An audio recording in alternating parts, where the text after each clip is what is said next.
Wallpaper is back, and back with a vengeance. Don't even think about installing it until you watch this video. In this video, you're gonna learn about installation, our take on peel and stick wallpaper, How to choose wallpaper and what to think about when multiple rooms are wallpapered, and how those two can juxtapose, work together, or contradict.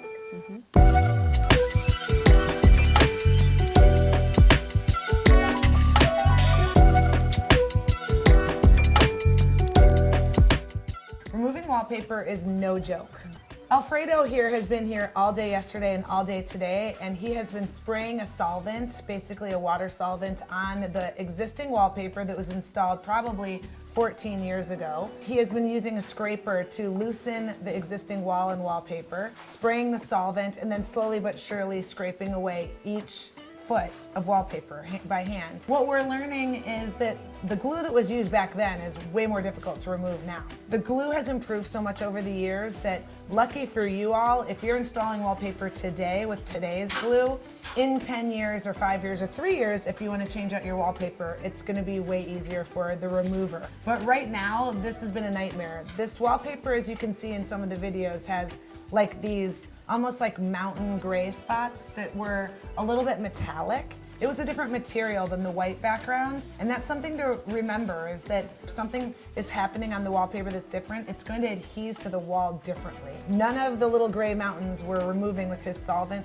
and the scraper. So we had to come back this morning and start sanding to get that beautiful wall behind us as smooth as it is, and you'll see other pictures of where we started. So a really important thing to remember with wallpaper install, you have to prime and set your wall to make sure it's smooth. When wallpaper goes up, the wall needs to be painted white. It doesn't matter what color your wallpaper is. Sometimes paint colors shine through even if your wallpaper is light or dark. The second thing you need to do is purchase the product per square yard or per square foot, and you need to take the measurements of your space. The third and final thing that you're investing in when you're installing wallpaper in a space is the labor to install it. Installing wallpaper is an investment, and those three things should be considered. So we often tell our clients to start small, just so they can see and experience what it's like to put wallpaper up, see if they like it, and how much labor is involved in that process. Later in this video, you will also learn more advanced techniques if you want to do wallpaper in many rooms, especially rooms that are next to each other, and how to pair wallpapers that work really well together in your spaces. A lot of times when we are selecting wallpaper, we identify first how much natural light the room gets, how much time I'm in that room. If I'm in a living room all the time, I probably would want a smaller pattern, more subtle wallpaper in that room. If I'm in a dining room, much less like entertaining a few times a year, and I also don't have sight lines to that room, and that room is its own little nook, I would take way more dark and stormy chances and like fun exploratory colors and patterns and things in a dining room. A powder, forget about it. Go for it. Yeah. Your powder room, you're in, you're out, your pizzle, your whizzle, you're out of there. It's a great surprise factor. Powder room is where to start. You don't have to work with a lot of things. In your powder room, it's probably unlikely you have natural light. In your powder room, it's a super small space, so right away we know the investment is low. You're not trying to work with fabrics and rugs, and if you're gonna wallpaper one space, I would say start in a powder or a space that is not visited a lot. Another big, great tip, if I'm going to entertain wallpapering a space, you have to kind of look up and figure out where the wallpaper is going to start and stop, right? So if I'm wallpapering an entryway, if the wall for the stair goes all the way up and around the corner and doesn't have a corner piece until like 85 yards away, probably not someplace I'm going to wallpaper. Whatever space you're looking to wallpaper, look, where's the wallpaper gonna stop? This is the perfect space for it because you can see it's enclosed. So the There's wallpaper trim that goes stops around, at the trim. so you can stop it at the trim and it doesn't go into a different space. If we chose a different wallpaper for Teal's office, we would want to make sure that it works really well with the wallpaper in here. Get samples in your house and tape them up all around the room and walk by them for a month. Set them next to your trim, you set them when you walk, if you've got sight lines from the kitchen, you set them in the room that has other wallpaper or paint colors. Get samples in your house and start to tick away and say, nope, I don't like that anymore. That pattern's too small, that pattern's too big, she's too bright, you know, he's too mellow, and just get samples up and you will know when you love it and you'll know when you're excited. But I think it can be overwhelming figuring out which samples to even get. There's so many different wallpaper companies, so many different colors and patterns and textures. How would you suggest somebody start? Ooh, that's good.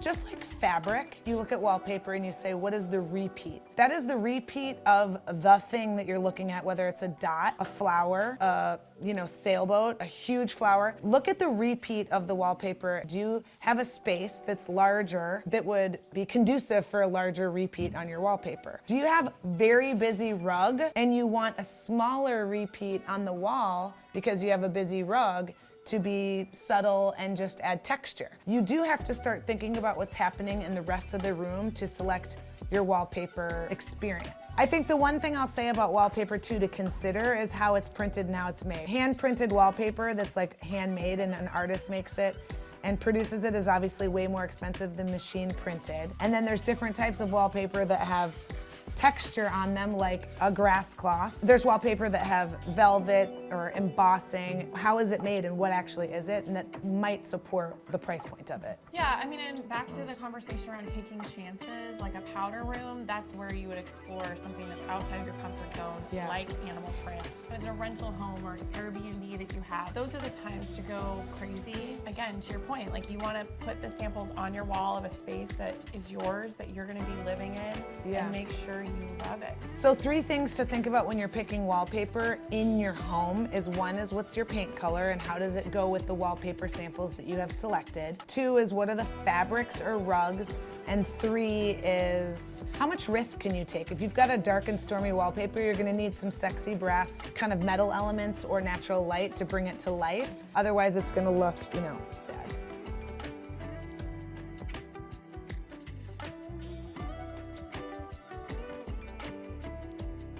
So in our Highland Modern project, we had 3 different wallpapers that we were looking at to feature. We ended up going with one. Teal, can you talk through how you decided which color and pattern to go with? Yeah, so the Highland Modern is a kind of sexy multi-use bathroom. The kids' bathroom as well as a guest bath. When they're entertaining, guests are actually using this bathroom. So we wanted to take some chances in the wallpaper. The bathroom has a window, it has brass plumbing and fixtures, and it has a cabinet that we could do whatever we want with. So we could immediately have 3 ways to bring light to a very dark and stormy fabric. 1, high gloss paint, which we did in the cabinet. 2, plumbing, which is brass, and 3, natural light, which was achieved through the window. So we went with the darkest.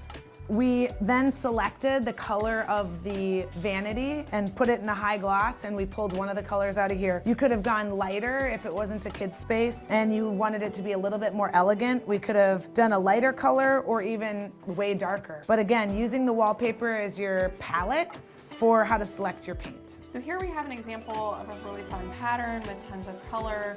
And so we were looking at if we had a neighboring wall that was a different wallpaper, what would it be? And we really like this one because it has more texture, but it's neutral and it's also lighter. So it makes this wallpaper pop next to it. Yeah, this is a great example of 2 wallpapers that are the same in different colors that are paired with something different and how completely different the vibe is. Obviously, you need to take into consideration your trim paint, your floor color of wood, your tile, your rugs, and any other accessories or fabrics that would be complementing the wallpaper. But if you're starting with a blank slate, this is just an interesting example of how 2 totally different directions these wallpapers can go. So for the super advanced wallpaper, someone who's excited about wallpapering multiple rooms, like we talked about before, how they would work together in different size repeats and maybe different textures. Here we have a pretty neutral wallpaper, but really interesting, lots of different colors coming through, even though it is neutral, and you can see some are shiny, some are muted, and what the adjacent walls could look like if you wanted them to all be in the same color story, so they're all talking to each other in that space. This one's really cool because it's cork in another room in addition. Could be more of a grass cloth feel. Tons of different textures, but they still work. This is an example of a pretty busy geometric wallpaper, and it has 1, 2, 3,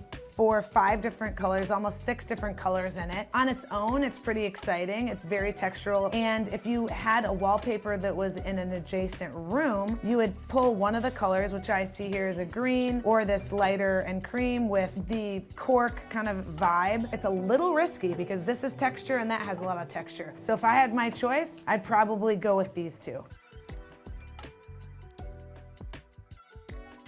Guess what arrived? No way. What are the chances? The same day that we're doing this. Crazy. See if it's the right color. So are we just gonna, okay.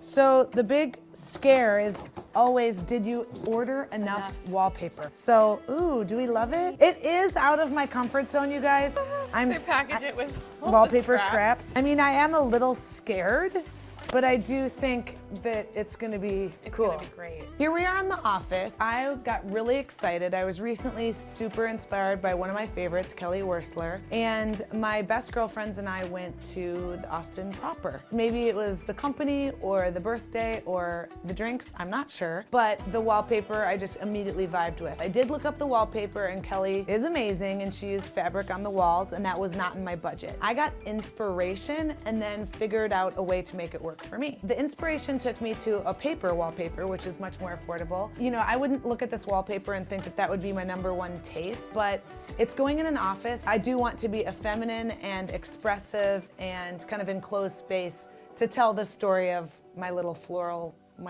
fun. Now I'm trying to determine if the wallpaper is going on these old teal colored walls, no pun intended. What we learned, what we need to do first is prime the walls with primer so none of this color shows through any of this paper. Then I order the product, apply the product to the walls. But what is really gonna bring home this look is the paint on the trim that is going to complete the look. That's an investment and it's a commitment. If I change this wallpaper, I have painted the window trim to match this wallpaper. In round 2 here, in 8 years from now, when I wanna change this out, I'm also gonna be needing to paint the trim in the office. I'm in my office a lot and I'm just excited for my space to be feminine and fun and take some chances with it with wallpaper and paint. This wallpaper allegedly is going in the office. The big question now is what wallpaper do you do in an adjoining space, which happens to be the dining room that we're removing. This wallpaper here has a lot of things going on. It has a smaller repeat. It also has some sheen. The sheen is delightful, but it's totally out of my comfort zone. The other thing about this particular wallpaper is it works with the fabrics and the vibe in the other room. It's out of stock.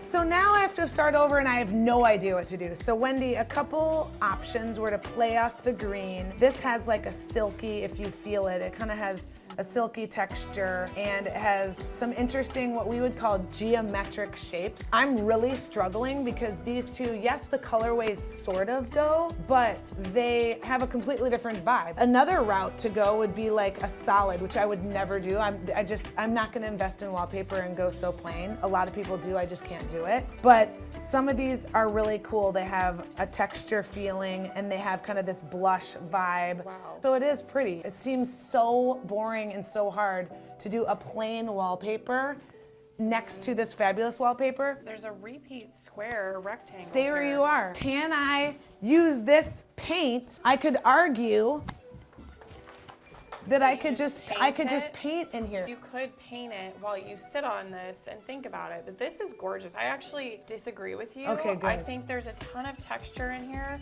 and with these lines, there's gonna be a square or a rectangle repeat. Yeah. But I know what you're saying. Like, you want something really fun. Yeah. I think that other wallpaper would have been perfect. I know. We'll find And I something. called all around the country saying, I'll even take your scraps. And they said, we only have 28, we have 26 yards and I need 28. I need 2 yards, it's discontinued. Do you want to talk about peel and stick? Because people are gonna ask about it. I think we just should tell them what we think about it. I can tell you what I think about it. One question we get all the time from our audience is, why would I invest in the headache of installing wallpaper, especially if I'm not sure if I want it long term? With the paste. Why Yeah. wouldn't I just do peel and stick wallpaper? Yes. I would say doesn't adhere very well, so it can fall down. It can often look cheap. People You can see the seams. People want to invest in it because it's less expensive price per square foot, and allegedly they can install it themselves. You use like a glide and you put it really close to your trim, and then you put the next piece really close to it, and you get it all perfect. I mean, that's a divorce in the making. And guess what? Some installers will not install peel and stick. The love of my life, my installer, she will not install peel and stick. So I tell my clients right away, like, if you want wallpaper, it has to be the real deal. You know, we said a bunch of reasons why we wouldn't suggest peel and stick wallpaper. Another one is it actually can cost you more to go through the headache of installing it, and then it falls down, it doesn't look good, and then you end up getting the real wallpaper down the road. I've also heard that peel and stick, once it adheres to the drywall, when you remove it, it can take a lot of that material off. And so then you have to go back, and now you have another little sub entering your home and doing drywall repair. A lot of people will decide to just do one wall in wallpaper and not the entire room. Why would they do that? Sometimes it is because of the walls being taller on one side, or they connect to a bunch of other walls and you just want to have it contained to one small space. It also could be want it to be the backdrop to a really cool bed, you know, so it's a moment in a bedroom. There could be a number of reasons, but typically we would suggest doing the whole room. Go for it. If you're gonna do it, go for it. It's kind of like it's like painting an accent. Yeah, just go for it. Kind of a dated if you're gonna go for the color, go for the color. I just think that's the net is it's a little bit more of a dated look. What I'm doing is I'm installing the ceiling with wallpaper. I'm just enclosing that whole sucker and just telling the story and just going for it. And it does actually make the space feel bigger. Because you can't see where it stops and starts.